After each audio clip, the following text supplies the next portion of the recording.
Notre feu sacré aujourd'hui est Jean-Claude Day.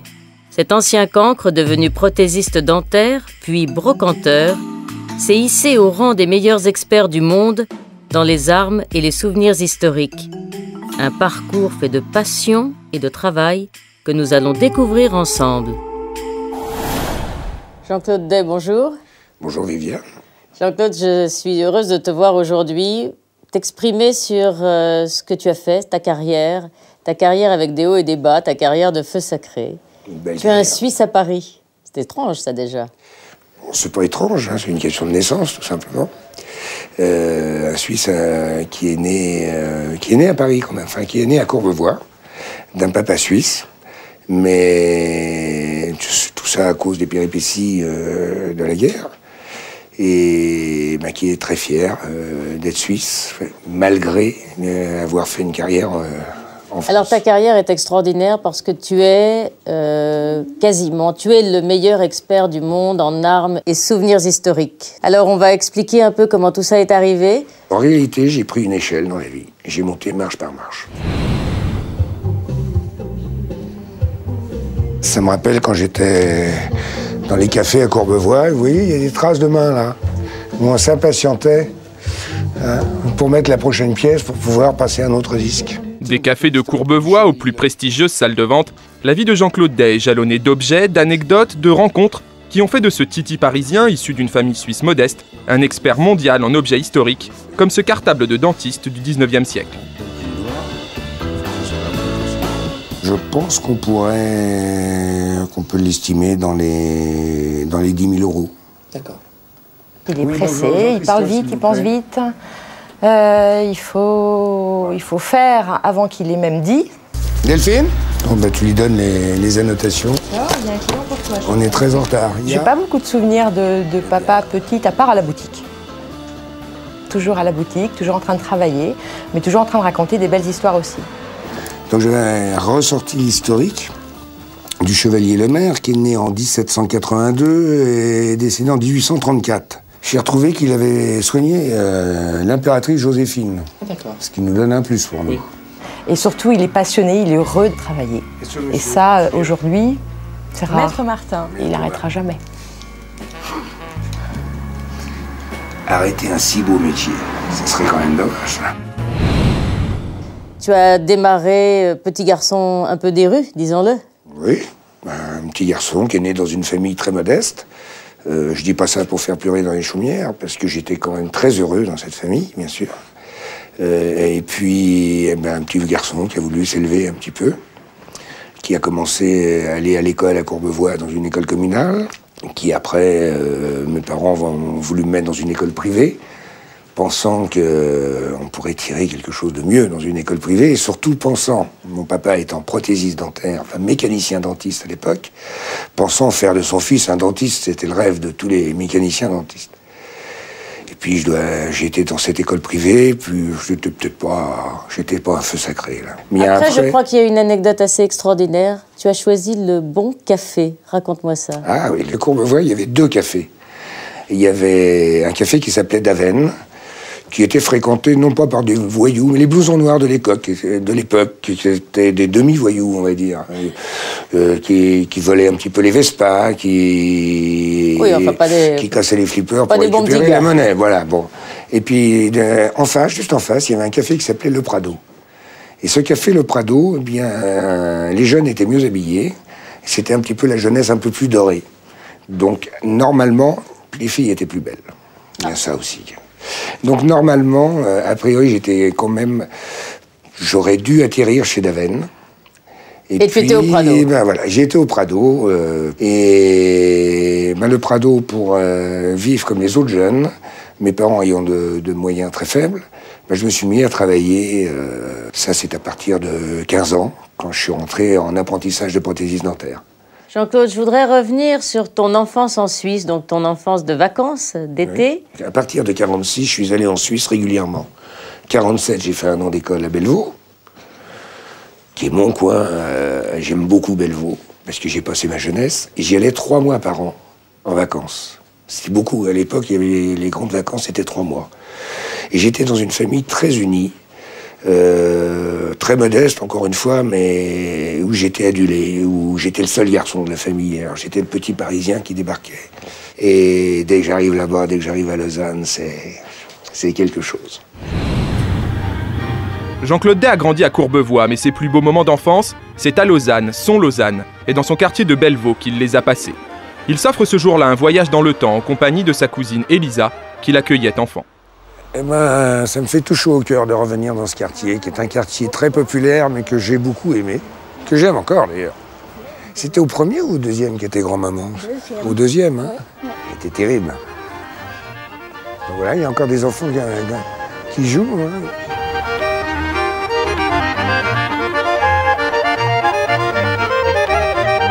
Eh bien voilà, on est où j'ai passé une partie de ma jeunesse, dans cette maison, au dernier étage,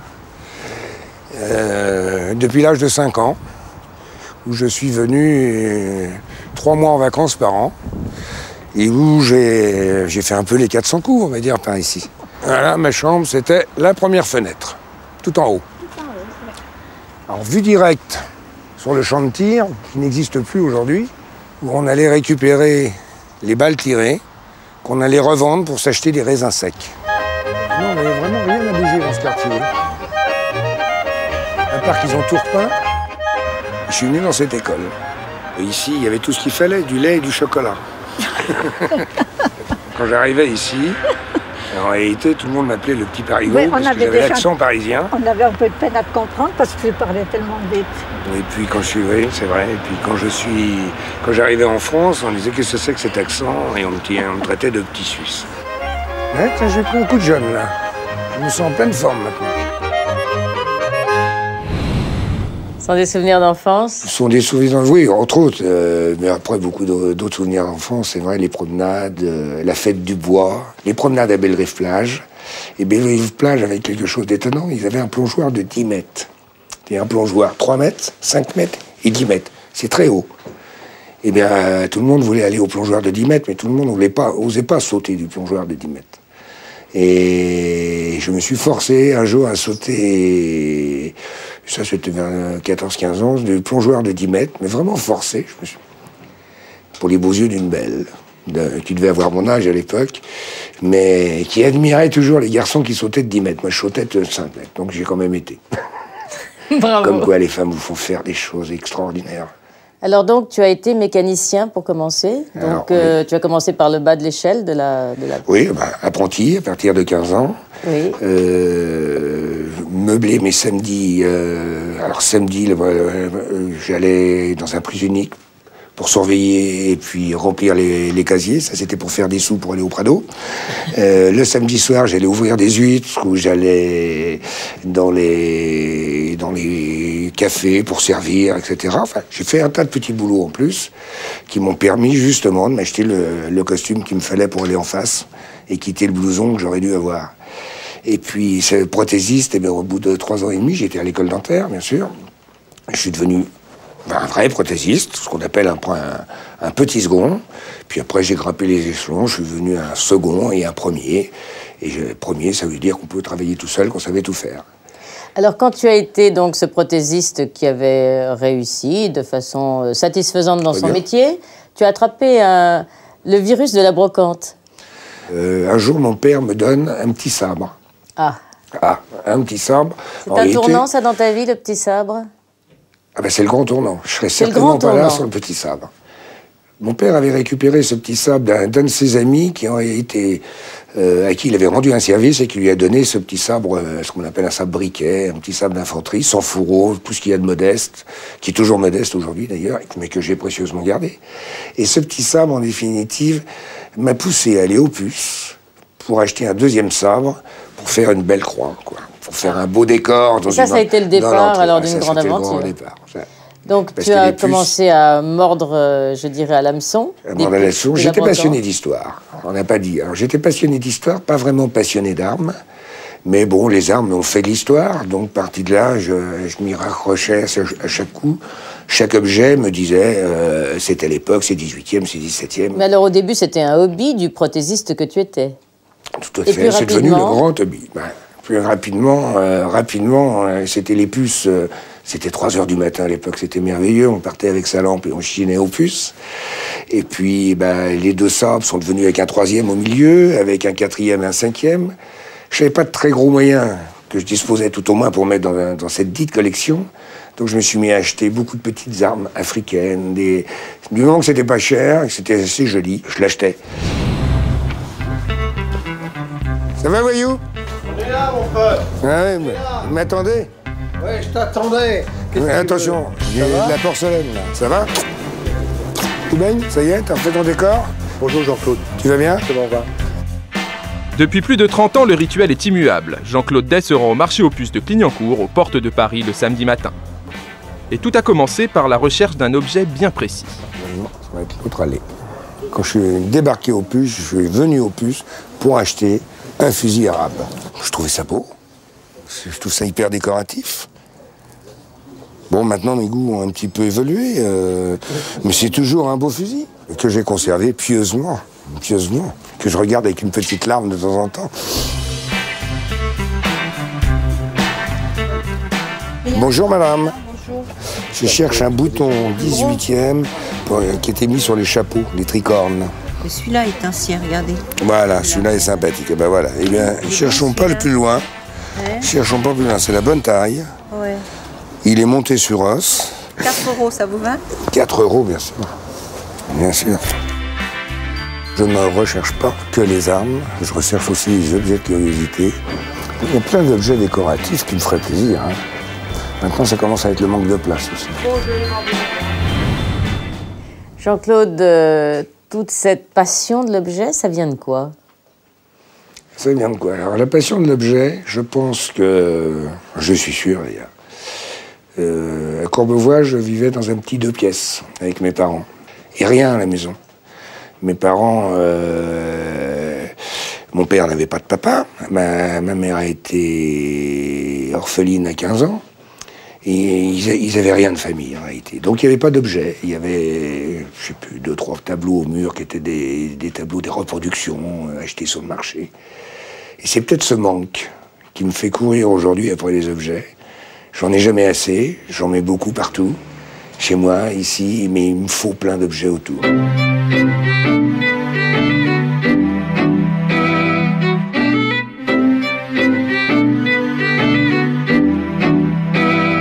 Moi, c'est charmant ici. Alors, on est à Marne-la-Coquette, qui porte bien son nom, qui est un ravissant petit village, à 8 km des Champs-Élysées à vol d'oiseau. C'est tout près. Ah oui, c'est tout près. C'est tout C'est près la de Paris. campagne, le petit bourg. On va s'asseoir là. Et nous sommes encore en commune rurale. Dis-moi, Jean-Claude, c'est ici que tu as commencé, donc? Oui, j'habitais 2 km au-dessus. Je travaillais comme prothésiste à Sèvres, c'est-à-dire 2 km plus bas, et je passais tous les jours devant, en me disant que cette place était magnifique. Et il y avait un antiquaire chez qui je m'arrêtais régulièrement. Et je disais d'ailleurs à l'époque, quand j'aurai 55 ans, j'arrêterai la prothèse et je me lancerai dans l'Antiquité. Et c'est lui qui un jour m'a dit « Jean-Claude, il y a un magasin à prendre, amuse-toi le samedi et le dimanche, et prends-le ». Il me voyait tellement passionné. Eh oui. C'est comme ça que j'ai acheté le dépôt de pain. Et là, au début, alors, qu'est-ce que tu as vendu? Au début, que des petites choses. Par exemple? Eh bien, on a vendu des épingles à chapeau. Ça valait 3 francs quand même à l'époque. Ah. C'était vraiment des petites choses.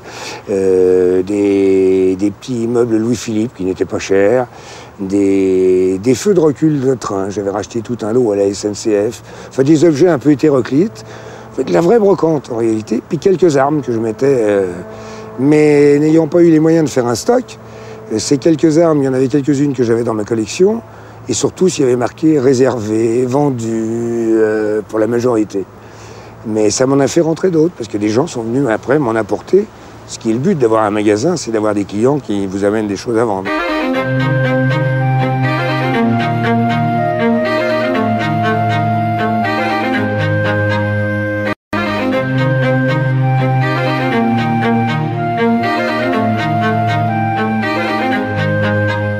Mais alors, rapidement, Jean-Claude, tu as dû mener en quelque sorte 2 métiers.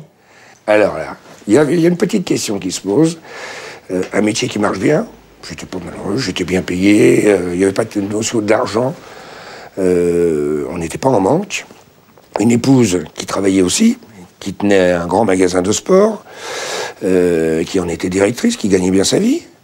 Et puis la cette brocante. là, c'était intéressant quand même, la brocante. Et puis j'ai demandé à mon épouse, j'en ai parlé quand même. Et je dois avouer que la réussite fait aussi partie de sa réponse ce jour-là et de l'aide qu'elle a eue par la suite. C'est que elle m'a dit, tu fais ce que tu veux. J'ai dit, oui, mais alors si je fais ce que je veux, je laisse tomber la prothèse, on se met brocanteur, et puis on vit notre vie. Et elle me dit, d'accord. J'ai dit, oui, mais attends, t'as pas compris. Moi, je laisse tomber la prothèse, mais toi, faut que tu m'aides. Donc tu laisses tomber aussi ton poste de directrice.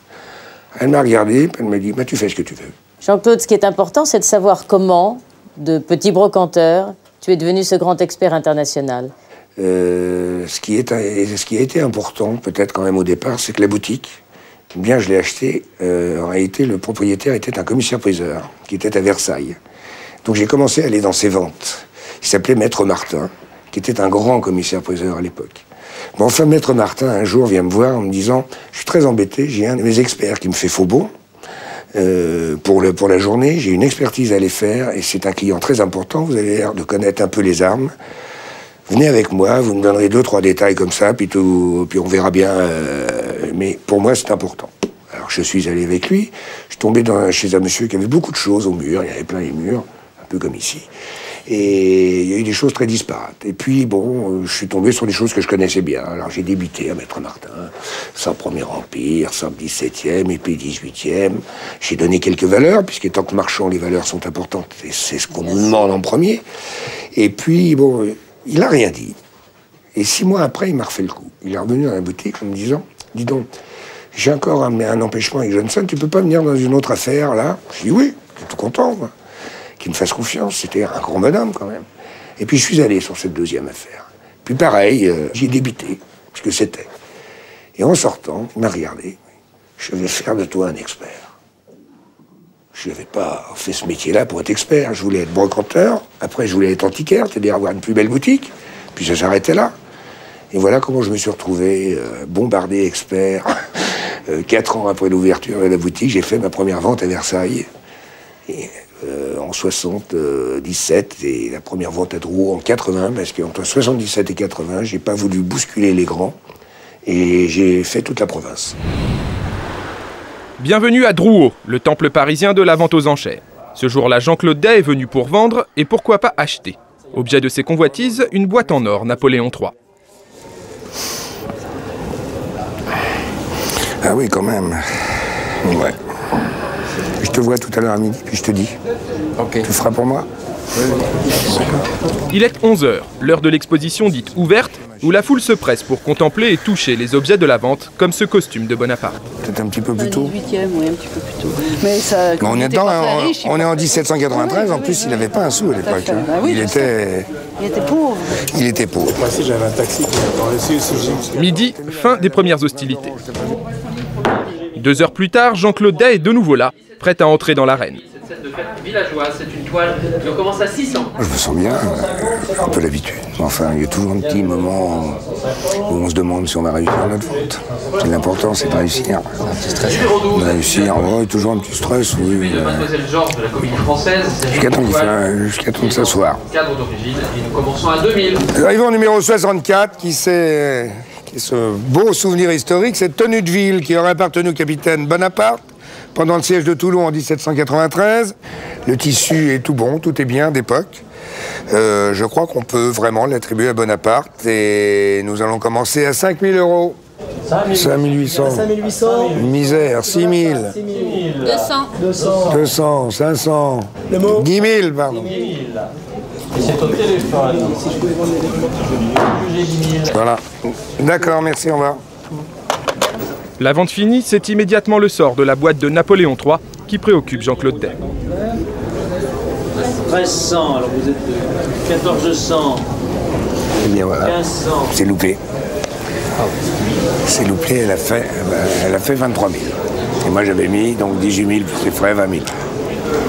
Mais bon, on ne peut pas tout avoir, c'est le jeu. Mais c'était un bel objet. Si, je suis déçu,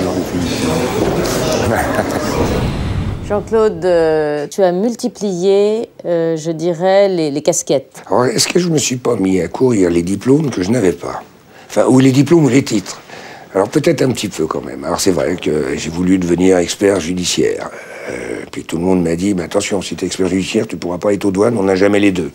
J'ai dit, c'est ce qu'on dit, on va essayer. Et puis 2 ans après, j'étais aussi expert auprès des douanes. Et puis, j'ai donné des cours. Parce que moi, j'écoutais pas les autres. Il fallait que j'en donne. Alors, tu as donné des cours de quoi et à qui? Alors, des cours d'armes, le B.A.B.A., que je donne encore aujourd'hui, dans une école à Paris. Et on donne le B.A.B.A. Des armes, c'est-à-dire on leur apprend ce que c'est qu'une arme silex, une arme percussion, la différence entre une épée et un sabre. Parmi mes élèves, j'avais dit, les policiers venaient chez nous, surtout les policiers qui devaient s'occuper des vols d'objets d'art, à qui on avait dit il serait intéressant que vous ayez au moins des bases, et quand vous m'appelez, dites-moi un pistolet et pas un revolver, ou un revolver et pas un pistolet, puisque tout le monde se trompe. Donc là, j'avais essayé de leur... Et c'est vrai, quand ils m'appellent, quand ils ont un vol, quand ils ont récupéré quelque chose, et maintenant ils me disent, c'est un revolver, il est constitué comme ça. Ils connaissent le nom des pièces, alors qu'avant, c'était un bout de bois avec un bout de fer. Qu'est-ce que c'est? Est-ce que c'est pour leur vertu guerrière que tu aimes les armes? Surtout pas. C'est pour la trace qu'elles peuvent avoir laissée dans l'histoire, c'est-à-dire que dès qu'on me donne qu'on me fait voir une arme, la première chose, je me dis, bon, elle est 16e, elle est Louis XIII, ça me rappelle le règne de Louis XIII. Mais en plus, dans les armes, j'aime beaucoup le côté mécanique, et puis la fabrication des armes. Les armes que j'ai la chance de vendre ne sont pas des mitraillettes ou des mitrailleuses, ne sont pas des armes brutes, ne sont pas des armes de guerre. Donc, en réalité, aujourd'hui, c'est le mot « arme » qui gêne un petit peu dans les collections. Et parfois, on classe mal les collectionneurs. On ne comprend pas qu'ils sont passionnés plutôt d'objets et d'objets d'art, parce que dans les armes, on a des armes, c'est des véritables objets d'art. Jean-Claude, j'aimerais beaucoup que tu me fasses faire un petit tour de cet endroit qui est ton antre, dans lequel tu travailles, et dans lequel il y a tant de choses. On a 1000 questions à te poser sur tous ces objets qui sont autour de nous.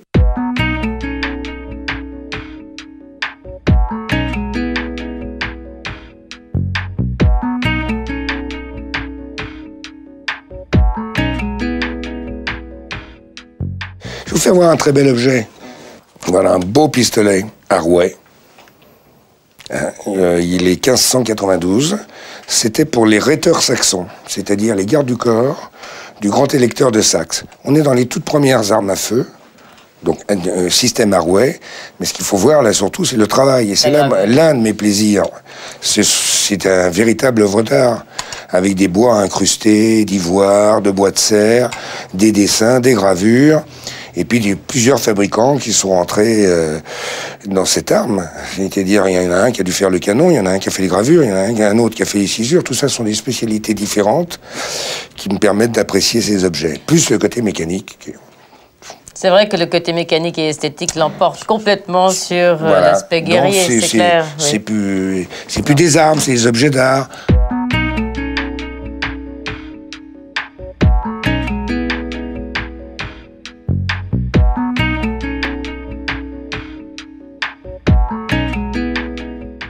Jean-Claude, un grand expert ne prend jamais sa retraite. Ah, ce que mes confrères me demandent de temps en temps, quand est-ce que tu prends ta retraite?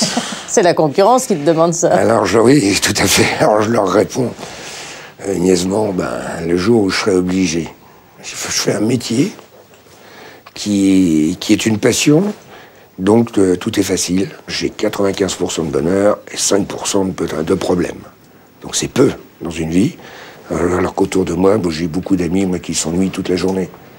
Là, maintenant, ça fait 34 ans que je fais ce métier. Le travail, la passion et des lignes de conduite à travers tout ça. 35 heures de travail, je pense que ça doit donner à manger. 40 heures, ça doit donner un petit peu plus. Et puis ainsi de suite. Donc en fait... Je pense que la base, le travail et l'honnêteté.